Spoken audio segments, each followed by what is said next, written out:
Welcome to Brewsers, a podcast about beer, coffee, booze, and bruisers.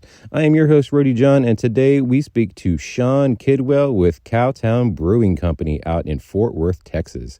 We talk all about his background in brewing, to their delicious barbecue, and producing award-winning lagers. This place is absolutely amazing. If you are not a fan of beer, but you like barbecue, go check out Cowtown Brewing. If you're a fan of beer and barbecue, go check out Cowtown Brewing. If you're a fan of beer, go check out Cowtown Brewing. Either way, definitely go check them out. They are in Fort Worth, Texas, and they are right off the highway, and they are absolutely amazing. Speaking of amazing, our newsletter that you need to sign up for comes out twice a week. Make sure to do that. You get even more information about our guests. You get fun facts, and you get to find out even more information about your favorite podcast, all about beer, coffee, booze, and bruisers. So in the meantime, here is Sean Kidwell with Cowtown Brewing Company.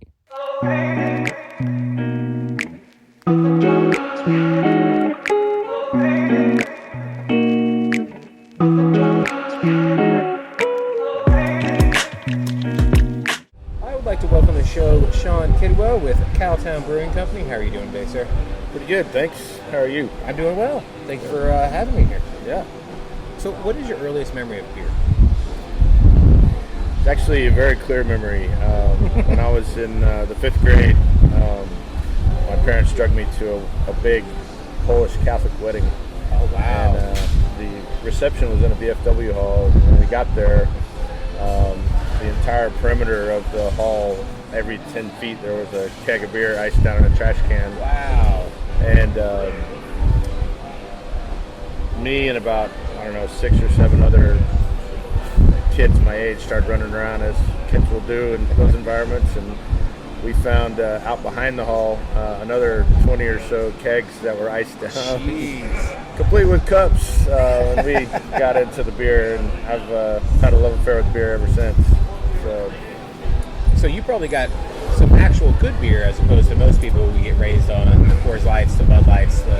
Not really. Okay. I grew up in Texas, so the best beer that I had growing up was Shiner Bock, and I didn't even discover that until I was in college. So, just like everybody else, drinking on a budget, and so if it was in a suitcase and we could afford it, that's what we were drinking. So yeah, there was a while I was drinking 40s of Bud Ice for a while. Oh, yeah, wasn't the best idea.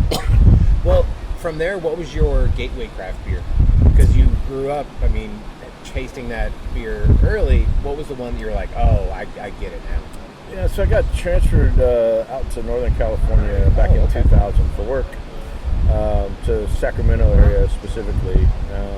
60 miles from Chico, California. Wow. And when I got out there, like the first week I was there, my new office mates took me out for happy hour. There were, I think, 15 or 20 of us sitting around this huge round table, and the waitress starts going around to everybody taking their beer order, and everybody's, ordering pale ale, Sierra Nevada pale ale. And I had never had it or heard of it, and it got to me, and I guess I'll have a Sierra Nevada Pale Ale, and put it in front of me, and it was love at first sip. It's still one of my all-time favorite beers. Wow. Then, of course, being out there, I got a chance to try some other great beers. The other one that really sticks in my memory is Anchorstein. That's always a solid choice if you can't find anything else. So. It is funny how Sierra Nevada Pale Ale is a lot of people's gateway craft beers. This is how beer could really taste if you wanted to. Yeah, and people always ask me, what's your favorite beer that you don't make? And that's 9 times out of 10, that's my answer. So it's amazing the consistency and the quality that they've maintained over the years, and it's just it's a damn good beer. Now, how did Cowtown Brewing Company come together? Because I know you have a background over at the Grapevine Brewing Company, and now it's Hoppenstein. How'd you get there, and then how did this happen? Yeah, so just to go back a little further, I moved up here from Austin in 2013. When I was in Austin, I had a competitive barbecue cook-off team. Oh, okay. And one of the guys on my team was a home brewer. He brought some of his homebrew to one of our competitions. I was intrigued and talked him into teaching me how to homebrew. And a couple weeks later, brewed my first batch of beer on the kitchen stove, and I was absolutely obsessed. 6 months later, I had a miniature brewery in my garage, spending every spare moment I could making beer. Right. And then, like I said, I moved up here in 2013, right as all the Texas laws were changing that really made opening a craft brewery feasible for a lot of people. Not to say there weren't some great ones around, but 2013 was really when craft beer exploded in Texas. So I not immediately, but very shortly after moving up here, I had an opportunity to start volunteering at Petacolis over in Dallas. Awesome. Did that for a long time, in fact, almost 3 years.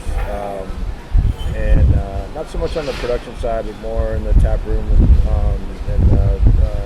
just learning a lot about the business. Being a beer tender and stuff. Yeah. So, back then Michael was still very involved, very hands-on with the brewery. So I really learned a lot from him about how to run a brewery. A lot of the things that we do today are, based on that experience. But in 2015, I decided that I wanted to open my own spot. I quit my job, went to brewing school, and through brewing school, I got the job at Grapevine. I worked there for almost 2 years while continuing to volunteer at Petacolis. And during that time, I also had my pilot system here in this building, because we had the building for 2 years before we even started construction. Oh, really? And so I was, any time I wasn't at one of those places, I was here dialing in my recipes and just brewing beer like crazy. So. Damn. Yeah. So obviously, you said you have the connection to barbecue down in Austin with your brew down there. So barbecue was always going to be an option up here for your brewery? Yeah, it just made sense, right? Right. It was something I was familiar with, and you think about Texas, what's better than beer and barbecue, right? Yeah. Yeah, everyone kind of, I guess the Bible of what's good that year is the Texas Monthly barbecue. Right. Yeah. So like, I think the one in Kennedale or Fort Worth, depending on where it is.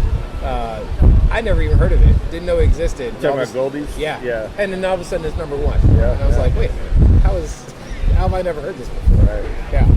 So I guess with that, what do you guys try to pair your beers with the barbecue, or do you kind of let them both speak for themselves? I wouldn't say we specifically try to pair our beers with the barbecue, but one thing you'll notice is a lot of our beers are very food complementary. Right.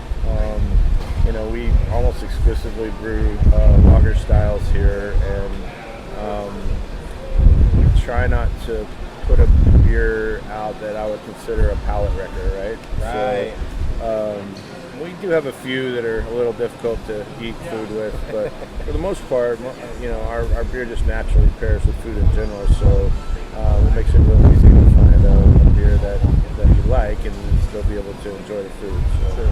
Now, was it your intention to always have more of a lager heavy? Because a lot of, obviously, other breweries, depending on which one you go to, like you go to Martin House, you can wreck your palate within 2 to 3 beers tops. Right. But there's some that, they try to carry a little bit of everything. Was it always kind of your idea to really be lager heavy?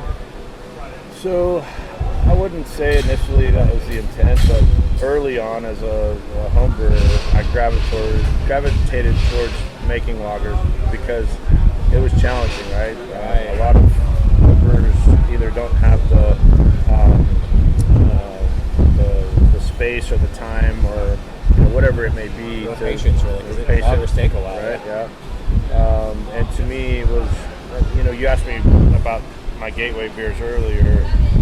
A subsequent experience was going to Germany for the first time and spending time in Munich and in the Czech Republic, and just really falling in love with those crisp, clean beers. And that they've been making for centuries. Right, yeah. right. And it was to me, it was the challenge of making a beer when there's nowhere to hide, right? Yes. So that really carried over into our initial lineup, because most of the beers that I had been really brewing a lot and trying to perfect were lagers, or like our Kolsch National Cowboy, very close to a lager, right? So that's kind of where it started, and as we evolved after we opened, it just seemed like we were adding more lagers to the lineup than anything else. Yeah. And we started to develop a reputation as the brewery in DFW that does lagers, and then we finally just committed to it almost 100%. We still have a couple of beers that are not lagers, like our Kolsch is obviously not. And we have a stout over there aging in whiskey barrels, so we're going to release for our 5th anniversary. It's obviously not a lager, but for the most part, that's what we chose to focus on. When is y'all's anniversary, so people want to come celebrate? October 12th. Nice. Okay. Oh wow, you're still aging it. That's really nice. Yeah. So we usually celebrate our anniversary on Texas OU weekend.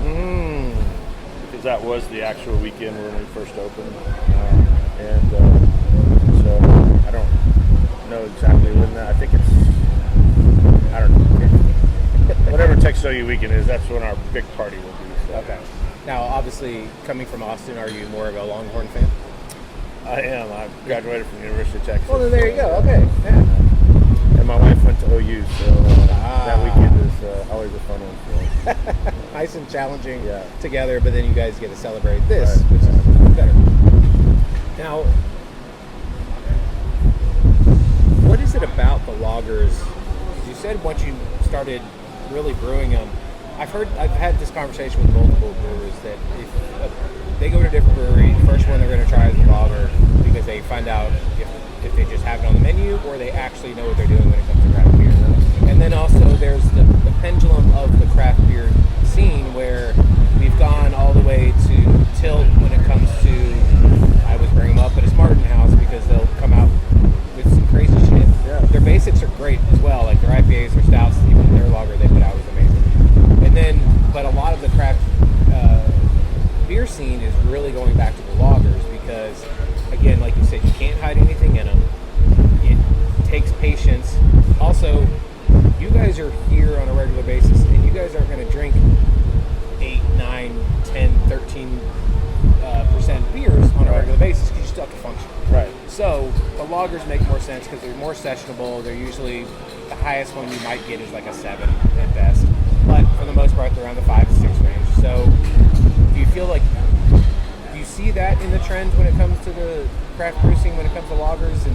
Or was it just something that you guys were like, all right, we love these anyway, so we're just going to continue doing what we do best?